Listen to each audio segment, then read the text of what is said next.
Alright, hello, this is Space. In this video, I'm going to be talking about an Excel sheet that I made. This one in particular is for a D&D campaign, or specifically a module for a D&D campaign called Skill Trees, I believe it is. So simply, when you do a bunch of rolls in a certain area, you can progress in one of the many routes that increases that particular skill. So let's say someone did a lot of nature intelligence checks. Well, then you could level up that nature check to have a skill that makes you better at nature, to show how you're like progressing throughout the game with a certain skill. So this one was used in Foundry, which is kind of a online gaming program that allows people to play D&D. And what Foundry allowed me to do is to export the log of their game, so all the rules, and I would export it. It would be pasted here, and it would give you a date from start to end of the range of the session. If it's cumulative, you can see the entire range. So if something's cut off, that's one way to see if it's even within the scope of this Excel sheet. On top of that, gives you total number of checks, total number of passing rolls if that information is useful to you, and a brief overview of all the rolls and numbered, because I like things being numbered, as well as the name, skill, time, roll, and the pass tier. And the thing about the pass tier is that it's based on target and XP. So I can change these numbers to if I want to give more or less XP based on the skill number that they've rolled. I can do that here. However, while I was making this Excel sheet, I also thought of interacting with NPCs. Because in this game, Dungeons and Dragons, they interact with a lot of NPCs. And sometimes I can't keep track of who did what to who. So I made a relationship role in Foundry, thanks to a module called Custom Roles and Quick Roles. And with relationship roles, it simply allows me to silently make a quick roll to log interactions between multiple characters.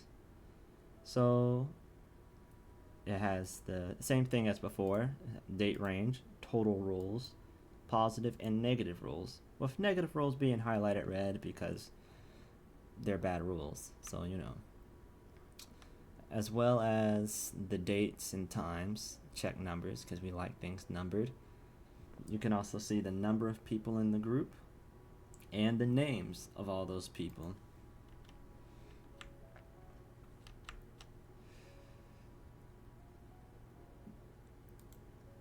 Moving on to the next tab, this is something that I would send to like the players, and this is what allows them to see an overview of their individual characters.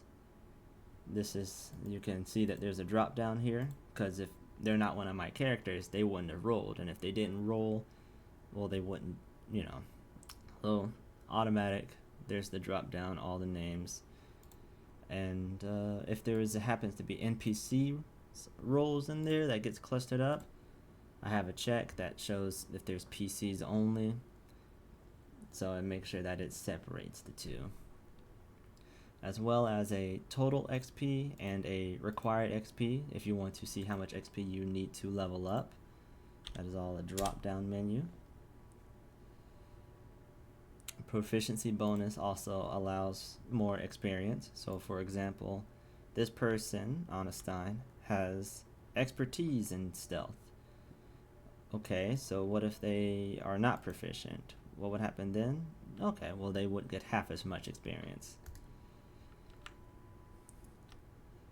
So all of that experience then gets clustered up to the main attributes, and then the additional levels then transfers into total number of feats available. And with this being a skill tree, it is not linear. it's like a roadmap. Once you pick a certain route, you only really progress in that route. So as you see here, they leveled up their wisdom perception, and they went through route A to get to the final level 4 feat. So let's say that they skipped level 3. Well, we would have issues because they would have to progress from 1, 2, 3, then 4. Okay, so what if they chose something that is a level 3 but is a different perception? Well, that's also false because there are 2 different routes.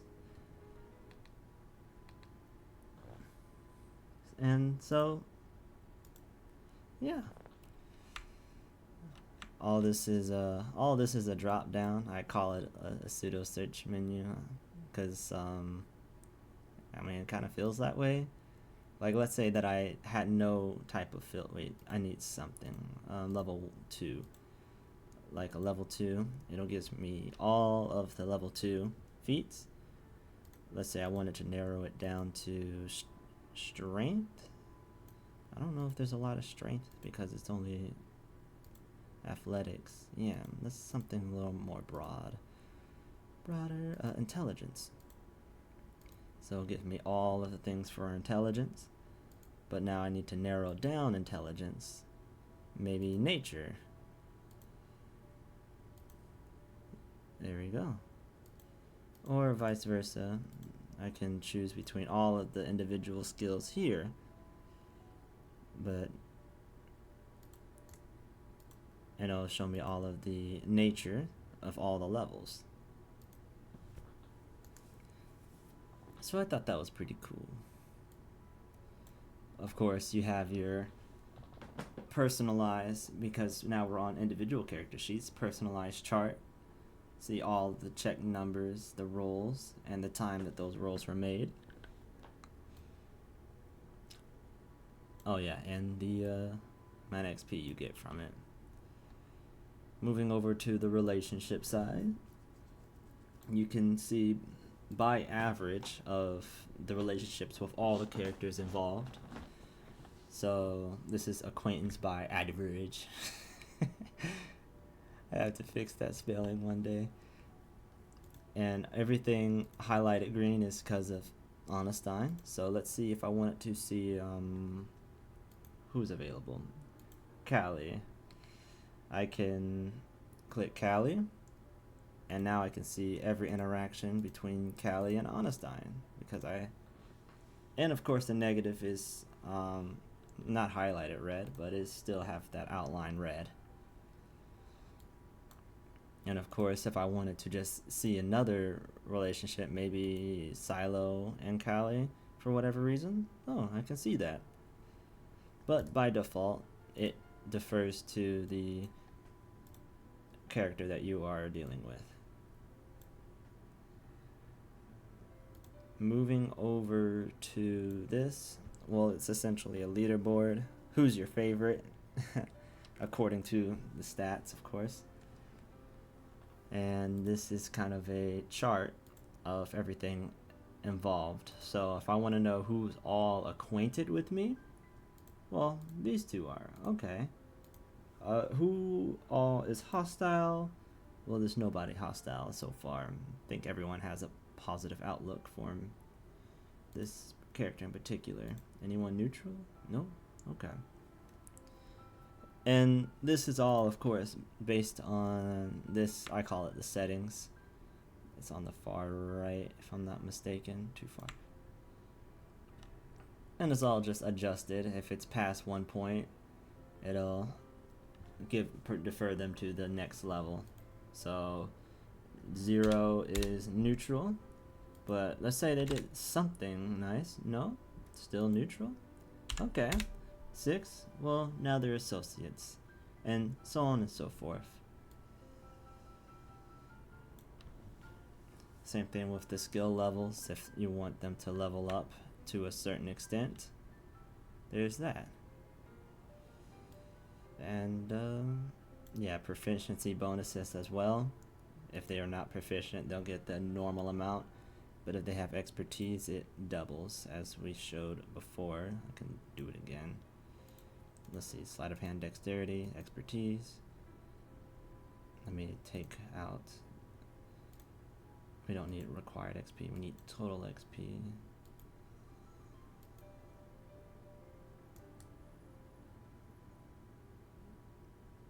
Oh, we need something that have a lot of XP. So they have 5 expertise, should give them 10. And there you go.